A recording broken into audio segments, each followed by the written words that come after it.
লীলাময় জ্যোতি আশ্রম জীবনের নতুন আরেকটি ব্লগে আপনাদের স্বাগত জানাই। আমি চাঁদ, রায়কিঙ্কর ব্রহ্মচারী। নিত্যদিন আমার বোন আপনাদের সাথে গল্প করে। ওর গলাটা দুদিন ধরে খুব ব্যথা, তাই আমি আজ চলে এলাম আপনাদের সাথে গল্প করতে। আজ সকালবেলা দেখুন, মেঘের ফাঁক দিয়ে কি সুন্দর রৌদ্রের আলো দেখা যাচ্ছে। আমাদের জীবনটাও না তেমন। যতই বড় হোক দুঃখের কালো মেঘ, একদিন তা সরিয়ে ফেলে সুখের সূর্য উদয় হবেই হবে। আর আমাদের মতো আশ্রমবাসীদের জীবনে দুঃখ বলে কিছু নেই, কারণ ব্যক্তিগত জীবন নিয়ে ভাবনার সময়টুকু থাকে না আশ্রমবাসীর। নিজের স্বার্থকে অনেক দূরে ফেলে অপরের দুঃখে কাতর, অপরের সুখে আনন্দ অনুভব করার নামই প্রকৃত আশ্রম জীবন। বাড়ি ছেড়ে আশ্রমে আসলেই আশ্রমবাসী হওয়া যায় না। তার জন্য প্রয়োজন চিন্তাভাবনার আমূল পরিবর্তন। বসত ভিটে যেমন ইট কাঠ পাথরের গড়া, আশ্রমটাও তো তাই।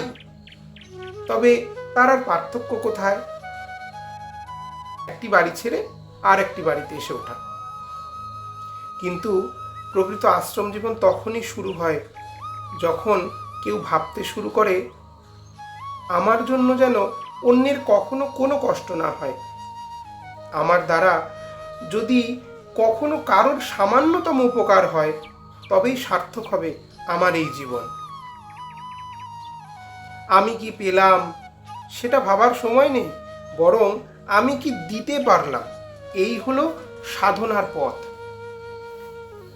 আমার থেকে আমাদের, ক্ষুদ্র থেকে বৃহতের চিন্তায় জীবন পাত করা, এই আদর্শই হলো আশ্রম জীবন।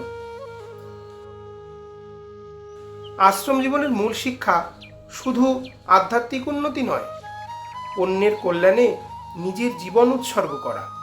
নিজের আরাম, নিজের পছন্দ, নিজের অভিমান, এসব ক্ষুদ্র বিষয়কে ধীরে ধীরে পেছনে ফেলে অন্যের প্রয়োজনকে গুরুত্ব দেওয়া, অন্যের কল্যাণে আত্মনিয়োগ করাই আশ্রমবাসীর প্রকৃত সাধনা। সংসারী মানুষের সঙ্গে আশ্রমিকদের প্রধান পার্থক্য তো এখানেই। সংসারী মানুষের ঈশ্বর সেবাও নিজের প্রীতির জন্য বা ভালো লাগার জন্য। আশ্রমিকদের কাছে সেবা মানে হলো নিজের ইচ্ছার সম্পূর্ণ বিসর্জন। যে কাজটি করতে আমার ভালো লাগে শুধু সেটাই করব, এটি আশ্রমিকদের সাজে না। কখনো এমন কাজও করতে হয় যা নিজের পছন্দ নয়, অথচ অন্যের উপকার হবে জেনে সে কাজই করে যাওয়ার নামই প্রকৃত সেবা। আমার কথার দ্বারা, আমার আচরণের দ্বারা কেউ যেন অস্বস্তিতে না পড়েন, এটা আশ্রমিকদের সর্বক্ষণ মনে রাখতে হবে।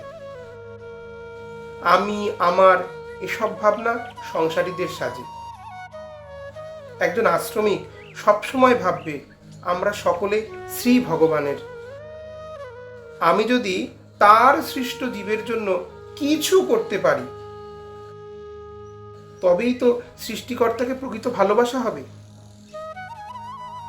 যেমন নতুন বউ বিয়ের পর শাশুড়ি, শ্বশুর, ভাসুর, ননদ সকলের মন জুগিয়ে চলে। উদ্দেশ্য কি বলুন তো? স্বামীর মন পাওয়া। আমি যদি তার বাড়ির সকল সদস্যকে ভালোবাসতে পারি, তাহলেই তো সে আমার প্রতি খুশি হবে। ঠিক তদ্রূপ আমি যদি তার ভক্তদের জন্য কিছু করতে পারি, তবেই তো ভক্তবৎসল শ্রীমন লীলাময়লাল অবশ্যই আমার প্রতি প্রসন্ন হবেন। তাই আশ্রমিকদের জন্য শুধু ঈশ্বর সেবা নয়, ঈশ্বরের সৃষ্টি প্রত্যেকটা জীবকে যত্ন করাই প্রকৃত আদর্শ। আপনাদের সাথে গল্প করতে করতে সারাটা দিন কেমন পার হয়ে গেল।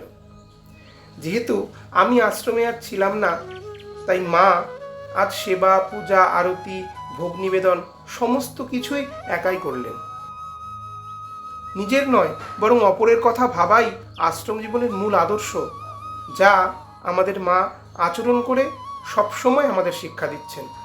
মাকে বলি, মা তোমার শরীর তো সুস্থ নয়, এত কিছু করে কষ্ট হয় না?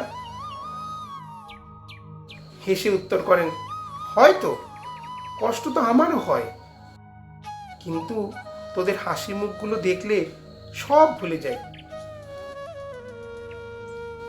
আর গল্প নয়, বরং দেখুন ভোগ বেরিয়ে গেছে, এবার প্রসাদ পেতে হবে, নইলে মা বকবে। আজ আসি, দেখা হবে আরেকটি ব্লগে। আনন্দধামে থাকার সবকটি শর্তই তো আপনাদের সঙ্গে ভাগ করে নিলাম আমরা। ভালো থাকবেন আর সবসময় আমাদের আশীর্বাদ করবেন, যেন যোগ্য আশ্রমিক হতে পারি। আমার সাথে গল্প করে আপনাদের কেমন লাগলো অবশ্যই কমেন্টসে জানাবেন। যদি ভালো লাগে তাহলে মাঝে মাঝে আসবো আপনাদের সাথে গল্প করতে। যাওয়ার আগে একটা গানের দুটো লাইন আপনাদের সাথে ভাগ করে যাই। সেই মানুষই আসল মানুষ, যার জীবন পরের তরে, রাজার মুকুট ছেড়ে হাসি মুখে সে কাটার মুকুট পরে।